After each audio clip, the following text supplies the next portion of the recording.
Man, he was just a normal guy. I don't think he had any tattoos, or maybe he had one. I did one of his first ones. And it's funny because, like, in the industry, we always go, we're not going to tattoo people on their hands or neck for their first one. But he wanted it on his neck. And I was like, yeah, I was younger than him. I was like, 20, 22 or something. And I was just like, this guy's a grown up, can choose what tattoos he gets. And then it's like literally the worst nightmare you could have as a tattoo artist that you're like, oh, did I up this guy's life by doing his like one of his first tattoos on his neck. It was like years went by. I didn't even hear about him.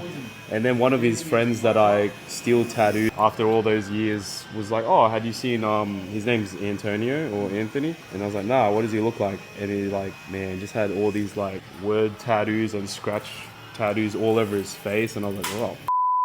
This is like a one-off thing. I wouldn't say that this sort of stuff happens when you tattoo someone on their neck for their first. I think it takes quite a bit for somebody to go that extreme. But for a while, I was like almost guilty in a way. I was like, should I have not have done that? But it was a rose on his neck. It's not like a crazy offensive tattoo that's gonna like get people staring at him. It was just a nice red rose on the neck. That was it. But like here's the other thing I always say, like, how do you know that their life's not better?